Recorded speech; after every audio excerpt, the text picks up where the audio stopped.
according to Atlanta Fed, in the year 2000, there was 42.6 billion check payments made. And in the year 2018, there was 14.5 billion. I would assume that the decrease in the amounts of payments were because of online payment methods like Venmo, PayPal, Zelle, and all the other ones. Say a person needs to make a rent payment, but they don't have any cash on hand. What are they to do? Their landlord does not take any online payments like the ones I previously listed. What should they do? A person could use a check. Investopedia states that a check is a written, dated, and signed instrument that directs a bank to pay a specific sum of money to the bearer.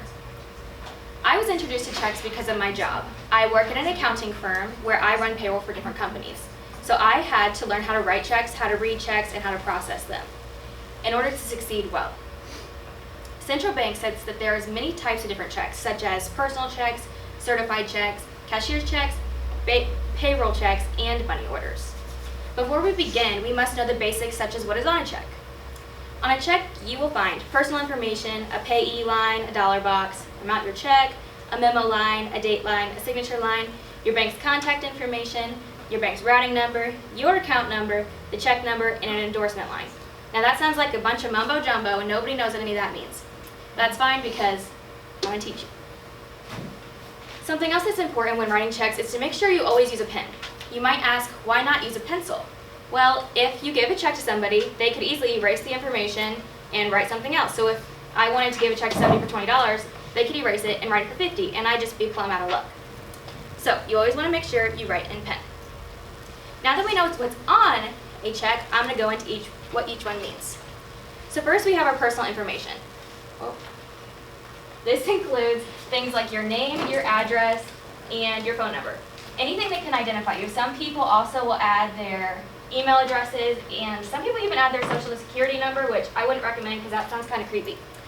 But then you would have your payee line, which is also called the pay to order line. This is where you will write the company or the name of the person who you are going to be sending the money to or giving the check to.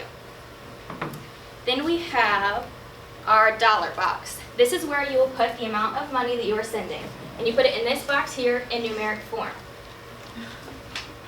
Then you have your amount, this check line, which is directly under the pay to order line, and you put that here. And you will put the amount that you're going to be sending in word form. Next, you have your memo line, which is completely optional to fill out. It just helps you to remember why you wrote the check, so you don't think later, why the heck do I have a check that's written for like $50,000? Anyway.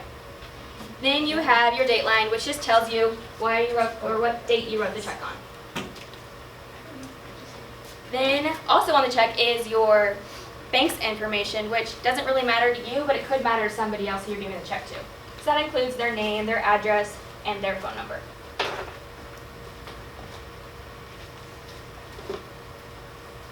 Then you have all these random numbers. So to some people these don't mean anything, but they mean a lot to the bank. Such as this long number, this is your bank's routing number. So again, doesn't mean much to you, but it means a lot to the bank. Then we have this number, which is your account number.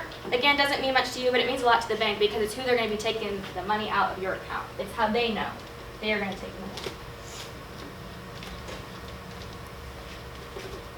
And then lastly, you have this number, which will be at the end of the row of numbers, which also correlates to the check number that will go at the top in just a minute. This is the check number, which allows you to know how many checks you've written, and it keeps you more organized. So you could, if you write the memo, then you know that your memo and your check number, they correlate. You know, oh, I wrote that check for that reason. Okay, so now that that's all on there, if you haven't already figured out, I'm going to show you how to write a check, specifically a personal check. Some of you may already know how to write checks, and some of you may have no idea. So before I begin, you must know that there's not a specific order to writing a check. You can fill out the pay to order line, and then the date, or you can start with the memo and then the pay to order. It doesn't matter as long as it's all filled out. So I'm going to do an example. So let's say I went to Dos Primos, and I want to pay with a check because I don't want to pay with cash. So I would start out by writing who I'm paying. So I'm paying Dos Primos, so I would write, oh, this marker is horrible. You can use percent. You think I could use this one? Sure. Okay. So I'll write those premiums. And then my total for my meal was, say, $55.75. So I would write 5.75 here because it has to be in numeric form. And then here I would write it in word form. So I'd write 55 and 75 over 100. And you have to draw a line out. There's many ways to write this. However, this is the only way I've been taught, and it's how I always done it, and I think it's the most common way. I would then fill out the memo line, which I could fill out with dinner with friends, or just Mexican food. I would then fill out the date, which is 2/22/23, and then I'd write my signature. I would then give this check to Dos Primos, and they would cash it. Before they cashed it, they'd have to write on the back, which I ran out of paper so I couldn't show you, but there's a line on the back of the check. That's called the endorsement line, and the company has to sign it in order for the check to actually go through. If it's not signed on the back, the bank will not cash it. So, why are checks important? Central bank states that they are a secure way to transfer money, since the payee is the only one who can instruct the bank to transfer funds to their account. If a check is lost or stolen, nobody else is able to cash it. Back to what I said earlier about writing in pen, if my name wasn't on this pay to order, I wouldn't be able to cash it. But say if Jordan's name was on it and I stole it, then I still wouldn't be able to cash it. So, fun fact before I end is that checks majorly took off on the Silk Road. And this is because merchants couldn't carry around tons of money. It was dangerous. They could get their money stolen from them, and then they wouldn't have any left.